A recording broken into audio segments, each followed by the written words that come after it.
Chers amis de la matinale Tocsin, merci à ceux qui sont là depuis le début et ceux qui viennent de nous rejoindre. Partagez, likez, très important. Vous le savez, la matinale Tocsin, on vous le dit en permanence, est la plus grosse matinale aujourd'hui sur YouTube en France. Donc on est ravis chaque matin et on est ravis surtout de recevoir des personnalités très différentes.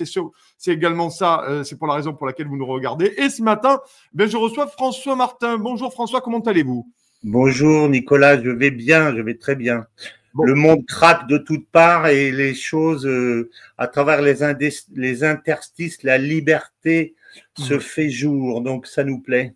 Bon, mais tant mieux, tant mieux. En tout cas, je suis très content de vous recevoir ce matin. Vous êtes politique et essayiste, géopoliticien. En fait, vous avez une carte de visite longue comme le bras, en tout cas. Et je vous reçois ce matin pour qu'on puisse que vous donniez votre analyse, François, sur ce qui se passe en ce moment. Vous avez 2 livres, notamment. On va les présenter immédiatement à l'antenne. Le temps des fractures chez les éditions Jean-Cyril Godefroy, François Martin. Et on va parler également de celui-ci, l'Ukraine, un basculement du monde. Toujours chez Jean-Cyril Godefroy.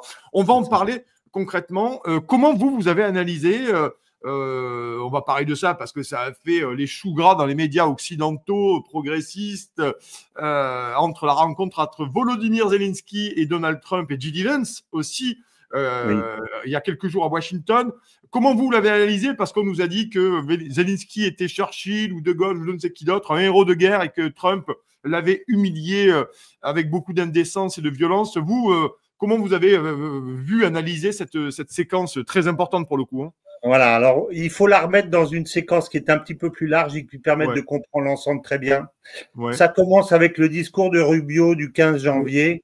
Où il dit maintenant nous sommes dans un monde multipolaire. En gros, la domination américaine issue de la Deuxième Guerre mondiale et même de la Première, c'est terminé. Nous avons terminé ce conflit tutélaire avec la Russie simplement parce que nous n'avons pas réussi. Nous avons rapproché la Russie de la Chine et donc nous allons à la catastrophe. Donc maintenant, nous avons appauvri l'Amérique. Nous avons enrichi les lobbies militaro-industriels et autres, et maintenant il faut revenir chez nous, nous recentrer sur nos propres forces, récupérer notre industrie, redonner des jobs à nos gens. Enfin, voilà la révolution trumpienne.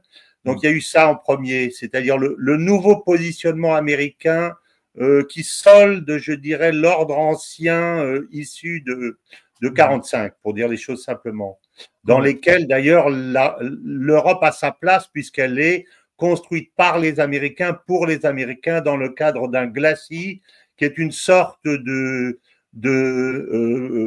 comment dire, de pacte de Varsovie à l'envers, dont la direction sera à l'ouest. Voilà, c'est ça, l'Europe.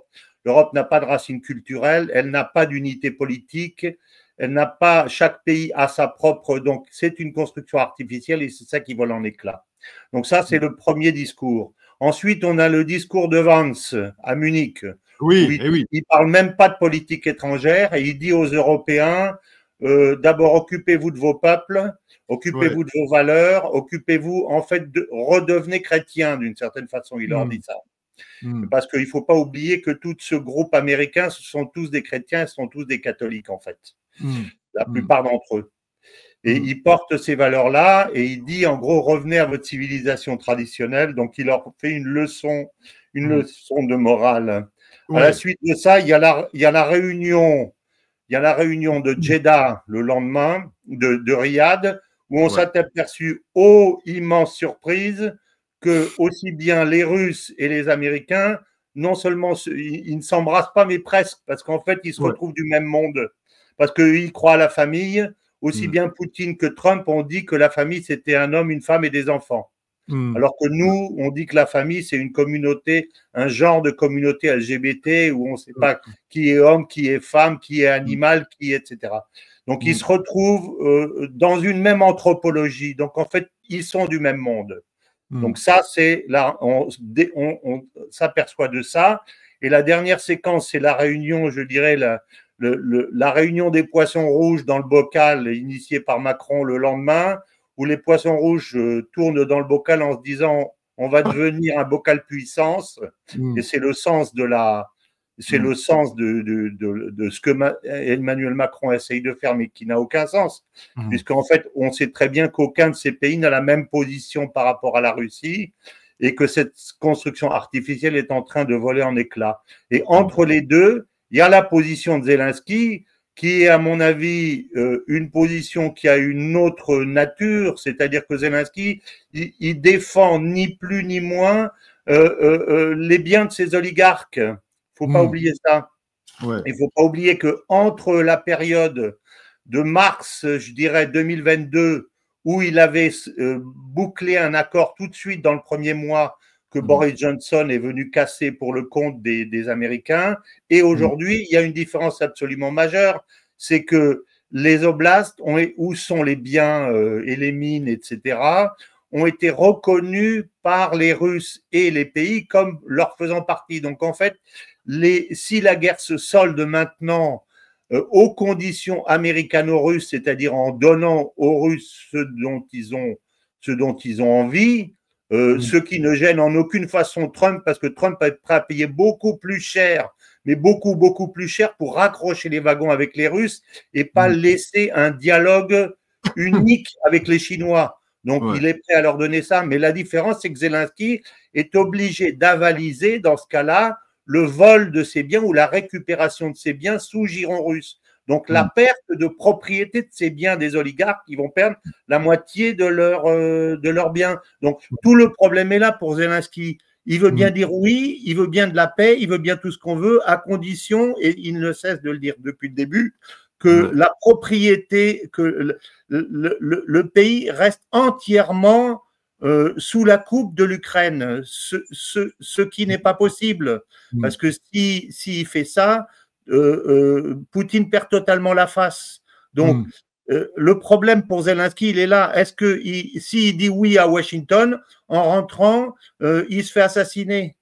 Et tant qu'il dit non à Washington, donc je pense que son objectif, c'est de dire oui tout en faisant semblant de dire non et en se faisant tordre le bras tout le temps en disant c'est pas moi qui l'ai voulu, c'est Trump qui m'a forcé. Je pense que c'est ça à quoi il va jouer. Mais ce que je veux dire, l'élément important qui englobe tout ça, c'est le fait qu'on s'aperçoit brutalement que la guerre géopolitique cachait une autre guerre qui est beaucoup plus importante, qui est en fait une guerre idéologique entre des progressistes et les conservateurs. C'est ça la véritable guerre.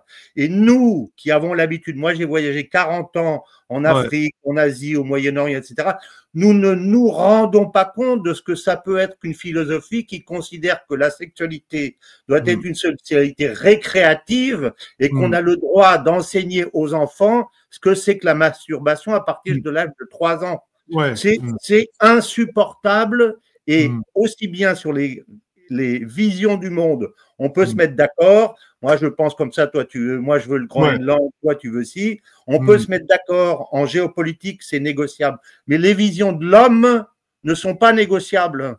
Ça ne peut pas être à la fois un homme, une femme et des enfants. Quand Poutine dit ça et qu'il dit il n'y aura jamais de gay pride à Moscou, il est considéré comme un ennemi absolu. Comme dit Robespierre pour la condamnation de Louis XVI, il est un criminel contre l'humanité. Robespierre s'accorde le droit de considérer, lui, quelles sont les règles qui font l'humanité et ceux qui ne font pas partie de l'humanité. Taubira répond un jour à quelqu'un qui s'est moqué d'elle: vous vous êtes mis vous-même en dehors de l'humanité. Donc ces gens-là, les Macron, les Trudeau, etc., dans leur logiciel, en fait, la géopolitique devrait les pousser depuis longtemps et les avoir poussés à aller parler à Trump qui risquait de gagner d'un côté, à aller parler à Poutine de l'autre côté depuis 3 ans, mais ils ne peuvent pas. Pour eux, ce sont des ennemis de l'humanité. Et ils les haïssent de tout leur bien.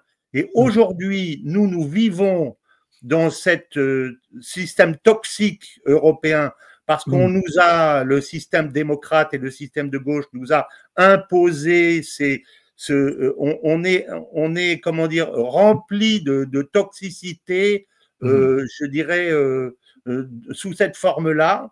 Mais nous avons en face de nous, aussi bien en Russie qu'aux États-Unis aujourd'hui, des chouans, c'est-à-dire des gens qui ont décidé non seulement de résister, mais de combattre et de gagner. Donc, c'est cette guerre idéologique, à mon avis, qui va structurer les choses en même temps que le commerce, c'est-à-dire chacun avec ses propres forces, son intelligence, sa capacité diplomatique, etc. C'est ça qui va structurer, à mon avis, les 20 prochaines années. Voilà le cadre dans lequel on est.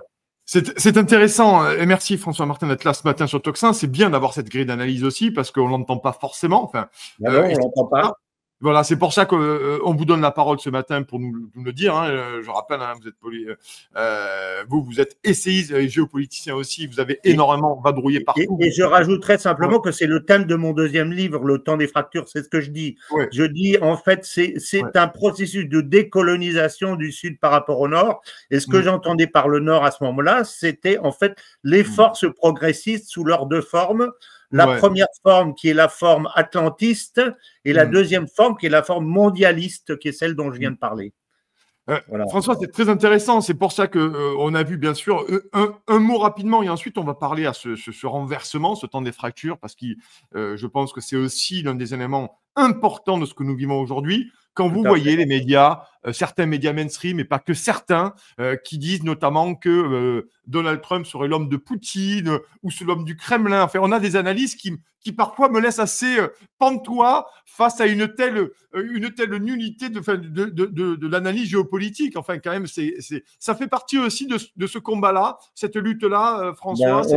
On n'est même plus là, je dirais, parce qu'il suffit d'aller n'importe où dans le monde pour voir qu'aujourd'hui, nous sommes, comme je l'ai dit tout à l'heure, un bocal de poisson rouge qui s'agite. Ce discours n'est plus cru par personne. Allez parler à des gens en Tunisie, au Moyen-Orient, en Russie, au Brésil, partout. Enfin, c'est nous qui sommes des petits poissons perdus parce qu'on n'a pas anticipé. Il y a une règle en politique qui consiste à dire la main que tu ne peux couper, baise-la.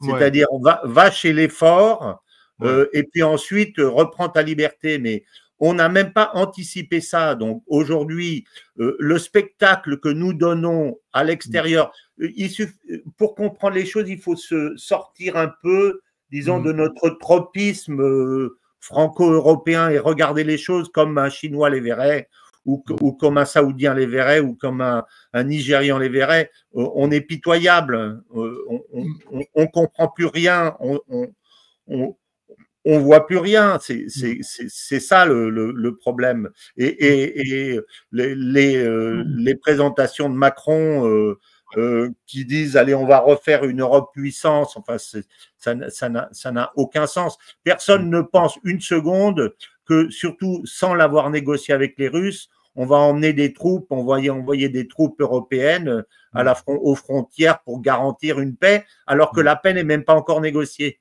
Donc ça n'a aucun sens.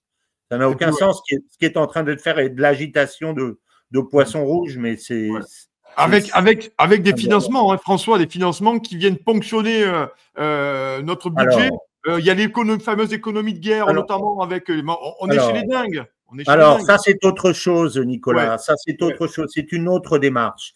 Parce qu'il y a ces gens-là, nos dirigeants à nous, qui n'ont pas anticipé, ou plutôt qui n'ont pas voulu anticiper pour les raisons idéologiques que j'ai dit, parce que Trump leur sort par le nez. Pour eux, c'est plus qu'un ennemi, c'est un, comment dire, je sais pas, c'est un démon pour eux. C'est une inversion. Les démons chez eux, c'est nous, en fait, qu'on fait la cérémonie d'ouverture des Jeux Olympiques. Mais pour eux, les démons, c'est Trump d'un côté et Poutine de l'autre. Donc, ils sont enfermés là-dedans. Mais ce que je veux dire, c'est que ils sont enfermés dans leur système et ils n'arrivent pas à voir comment sortir de là, en fait. Ils savent pas comment faire. Ils savent pas comment faire. Donc, voilà. Là-dessus, je voudrais qu'on revienne sur le discours de J.D. Vance qui était extrêmement intéressant, notamment parce que J.D. Vance, vous l'avez dit, il a refait la morale, mais surtout, il fait une énorme leçon de démocratie aux espèces de petits oligarques européistes fédéralistes qui étaient totalement vitrifiés. C'est un discours fondateur, hein. Ça dure 19 minutes. Bien sûr. Est-ce que ça incarne pas aussi une partie de votre analyse, François? Bien sûr, c'est tout à fait la même analyse, c'est-à-dire que, en fait, si on lit dans mon livre, je consacre un chapitre au discours de Solzhenitsyn, le discours de Harvard. Et Solzhenitsyn dit ça, il dit vous avez deux deux branches de la philosophie des Lumières qui a proposé comment dire, une philosophie du bonheur de l'homme sur Terre qui est mensongère parce que c'est pas possible. Il dit vous avez deux parties, vous avez d'un côté le parti et de l'autre côté le marché. Donc le parti il tombe en 91, c'est clair, et le marché il tombe aujourd'hui. Et il dit vous pouvez pas vous en sortir parce que vous n'avez pas le courage et vous n'avez pas les valeurs spirituelles qui vous permettront de vous lever le moment venu. Et une des faillites de ce système, c'est que comme en fait ce système crée une survalorisation des riches et des puissants par rapport aux pauvres, il crée forcément une fracture sociale effroyable que le système lui-même, je dirais libéralo-progressiste, ne peut pas résoudre, Et quand J.D. Vance critique ça, ce qu'il critique en fait, il fait la même critique que Solzhenitsyn. Il a dit vous n'êtes pas occupé de vos peuples parce que vous ne vous êtes pas occupé de votre matrice, qui est votre matrice patriotique et spiritualiste. Donc vous pouvez pas. En fait, c'est ça qu'il critique. C'est exactement ça. Je suis tout à fait d'accord. En fait, il fait le lien et vous avez raison. Il a fait le lien notamment et c'est quand même assez fort de le faire ou du moins culotté. Mais ça, avec J.D. Vance, même qu'on connaît un peu le garçon. On comprend. D'ailleurs, j'invite tous nos auditeurs à lire sa biographie. Hein. Oui.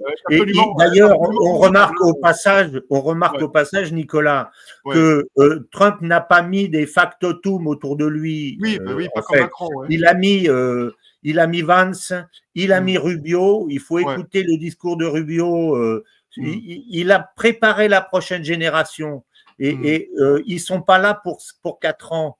Ils sont là pour 10 ans ou pour 20 ans. C'est véritablement une révolution conservatrice à laquelle on assiste aujourd'hui, à mon avis. Voilà. Là-dessus, je disais sur J.D. Vance notamment, je vous invite, c'est pas moi qui, j'ai pas d'action dans ce livre-là, mais c'est J.D. Vance, une famille américaine, je suis en train de le lire, c'est pour ça que je l'ai sur le bureau. Donc n'hésitez pas à le lire parce qu'il est très intéressant. Et bien sûr, lisez, achetez les livres de François Martin, Le temps des fractures, c'est rigole pas.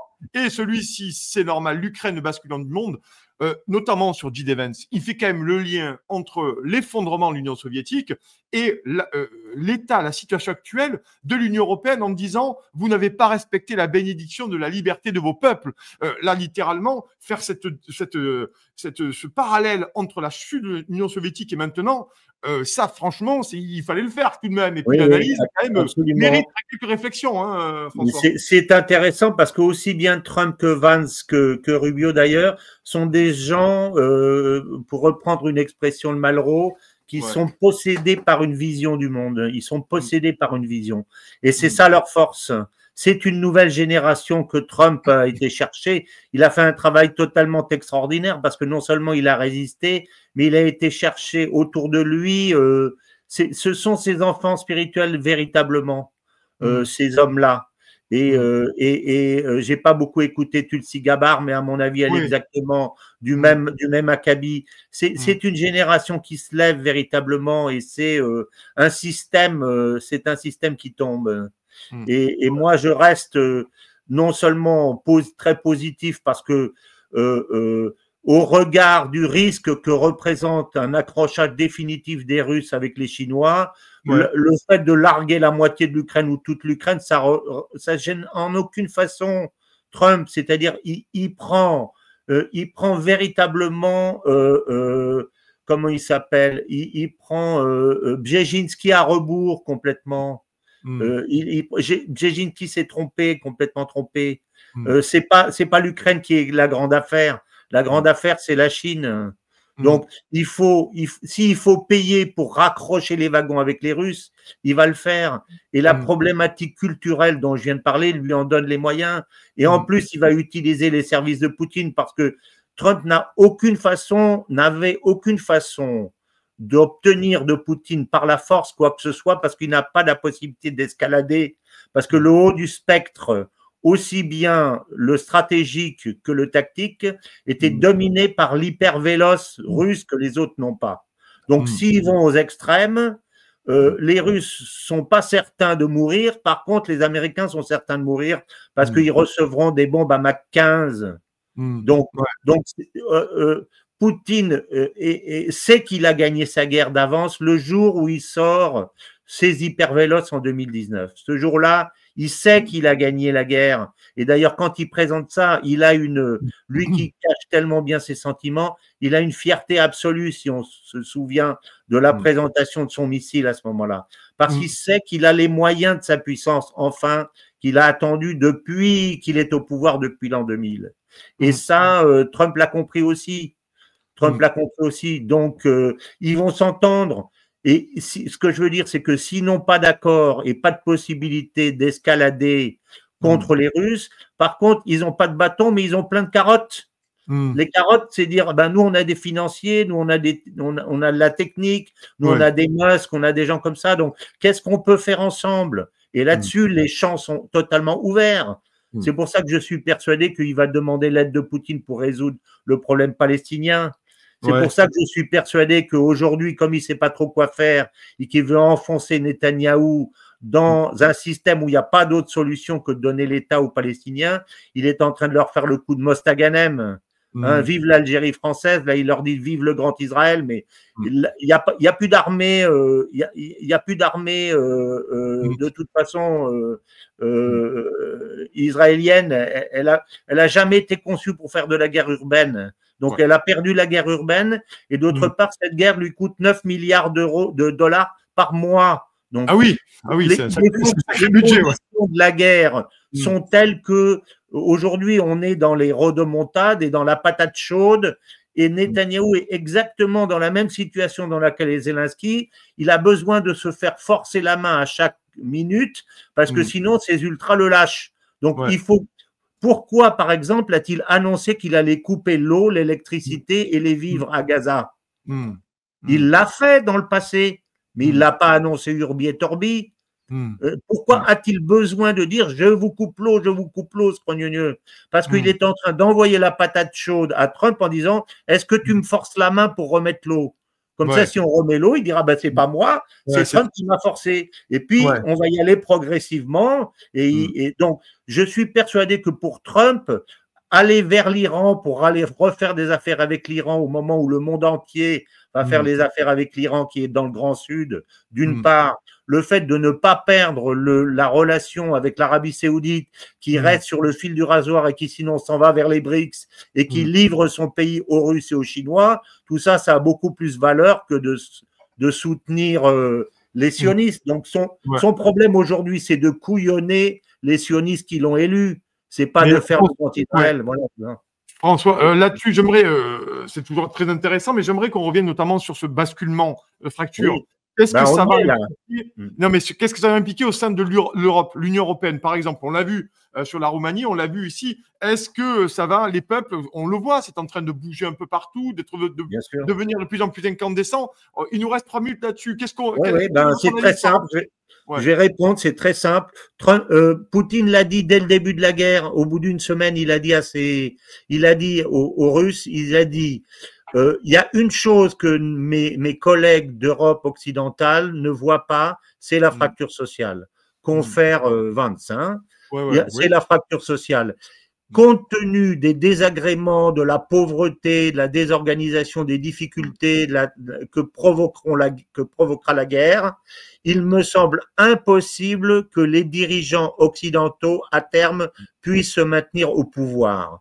C'est ce qu'il a dit. C'est-à-dire qu'ils sauteront comme des bouchons de champagne parce que la logique des choses fera que les peuples s'en débarrasseront parce qu'ils les accuseront d'être responsables de cette situation. Eh ben, je crois que ce qui est en train de se passer, et je finirai en disant simplement, pour répondre à la question de tout à l'heure que tu m'as posée, que si aujourd'hui on est dans cette situation, c'est parce que nos dirigeants ont dans la tête une phrase, c'est « encore une minute, monsieur le bourreau », et que pour essayer de faire durer la minute en 2, 3, 5 minutes, quelques heures, etc., ils ont besoin d'hystériser les populations. C'est-à-dire qu'en d'autres termes, ils nous font le coup du Covid en ce moment. Ils vont nous dire les Russes sont à nos portes pour essayer de nous piquer tout l'argent qu'ils vont pouvoir, de nous coincer chez nous, de nous embêter, etc. Voilà. Mais c'est sans issue. Pour vous, c'est sans issue. Tout le monde l'a compris, sauf nous, je dirais. Oui, ben, c'est pour ça que François Martin, on vous a invité ce matin sur Tocsin pour en parler, pour avoir votre analyse. On aura l'occasion d'en reparler, en tout cas très prochainement, François Martin. Avec plaisir, avec grand plaisir. Avant la fin de nos oligarques est inévitable. Voilà ce que je dis. Le temps des fractures, Jean-Cyril Godefroy, François Martin, et également l'Ukraine, un basculement du monde, toujours Jean-Cyril Godefroy. Merci beaucoup, François Martin, d'être venu ce matin sur Tocsin. On vous souhaite une excellente journée. Merci beaucoup, un excellent week-end. Merci beaucoup. Au revoir. Vous avez aimé cette émission, vous voulez que l'on continue d'exister et de creuser ces sujets. Sachez que nous n'avons ni subvention, ni milliardaires, ni oligarques derrière nous, que nous ne dépendons que de vous. Donc faites un don à tocsin-media.fr, tocsin-media.fr, et encore mieux, faites un don régulier pour que nous continuions d'exister. Merci.